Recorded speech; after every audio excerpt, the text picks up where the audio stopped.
Halo investor lan pedagang sing dikasihi. Karo sampean informasi lan layanan analitis sistem Guru Markets. Ayo miwiti kanthi informasi umum babagan perusahaan. Yen perlu, sampean bisa sijine iku ing mandeg. Sampean bisa nimbang kabeh parameter organisasi sing diteliti kanthi teliti. Saiki kita bakal nganalisa indikator dasar perusahaan saiki. Boeing Co, ticker BO. Review adhedhasar data wiwit 2 Juli 2025. Déning klasifikasi Guru Markets perusahaan T Boeing Company kalebu subkategori. Aviaprom, 16 perusahaan melu analisis. Asil saka kanggo perusahaan sing diteliti, minus 2,5 saka 10 poin. Asil rata-rata kanggo subkategori yaiku 1 poin. Yen sampeyan deleng kanthi wiyar, ing kerangka pasar kita kabeh. Kita bisa ndeleng sing asil rata-rata kanggo pasar minangka KAP 1,8 terms. Marang minus 2,5 terms Boeing Co. Kanthi bandingake gerakan rega saham perusahaan Boeing Co lan perusahaan subkategori. Kita waca sing liwat 12 sasi enggo bareng Boeing Co nuduhake owah-owahan 15%. 45,2% nglawan owah-owahan rega ing subkategori. Kapitalisasi pasar perusahaan Boeing Co regane 158 US $ 2 sen miliar. Kanthi kapitalisasi subkategori 362 US $ miliar. Regane buku perusahaan 3 US $ 31 sen miliar. Lan kapitalisasi neraca subkategori yaiku 13 miliar $. Sawise bandingake saham pasar saham lan kapitalisasi neraca, kita ndeleng ing ngisor iki. Saham dikuasani T Boeing Company ing subkategori ing kasus taksiran kapitalisasi pasar 43,697%. Kapitalisasi rega saham yaiku minus 25,746%. Taksiran panggabungan organisasi saka pasar lan nilai buku ing subkategori olo minus 1 titik.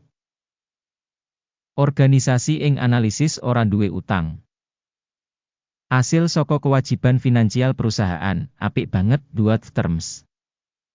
Nilai pasar kanggo rasio laba perusahaan yaiku 0. Kanthi rata-rata kanggo subkategori 0. Nilai pasar kanggo rasio Mediawiki dibandingake perusahaan ing subkategori, banget olo minus 2 terms.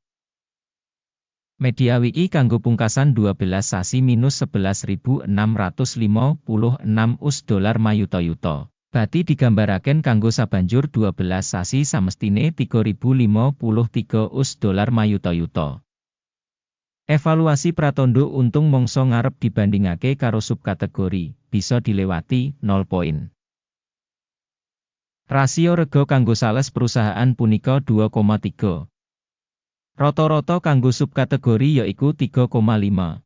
Evaluasi nilai pasar saham perusahaan kanggo rasio revenue dibandingake karo indikator ing subkategori, apik 0,5 poin.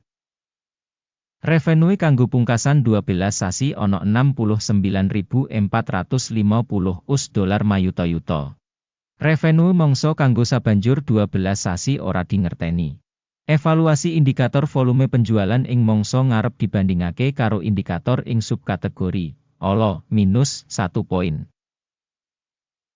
Marginality punika minus 16,8%, karo rata-rata ing subkategori minus 10,4%. Taksiran untung dibandingake karo pratandha ing subkategori tolet minus 0,5 terms. Saham perusahaan ing syarat-syarat nomor personel dening subkategori punika 63,146%. Sing 45% luwih saka pangsa kapitalisasi pasar. Jumlah ibu kutha saben pegawai perusahaan punika $920.000. Dene kanggo subkategori yaiku $1.329.000. Evaluasi volume modal saben karyawan dibandingake karo indikator perusahaan ing subkategori, apik 0,5 poin. Jumlah bati saben karyawan minus $67,800. Kanthi rata-rata kanggo subkategori minus $39,900. Evaluasi bati saben karyawan dibandingake karo indikator perusahaan ing subkategori tolet minus 0,5 poin. Volume dodolan saben karyawan individu saka organisasi punika $404,000. Ing subkategori $384,000. Asesmen sales saben karyawan dibandingake karo indikator ing subkategori passable minus 0,5 terms. Saham for sale punika 2,1%, karo rata-rata kanggo subkategori 2,8%. Indikator teknis resi 14 nuduhake tingkat 58% kanggo perusahaan The Boeing Company. Dene ing subkategori tingkat iki kurang luwih 60%. Rega saham perusahaan saiki watara $210. Perkiraan rega konsensus kanggo saham perusahaan sekitar $226. Ayo kang katon ing tabel pesenan, kasedhiya kanggo sampeyan, link ing komentar pinned. Tabel pesenan ngemot pancen kabeh pancasan ditampa publicly ing mangsa diwenehi dening informasi lan sistem referensi evaluasi Guru Markets. Akses menyang meja pesenan pancen free lan buka, link ing komentar pinned.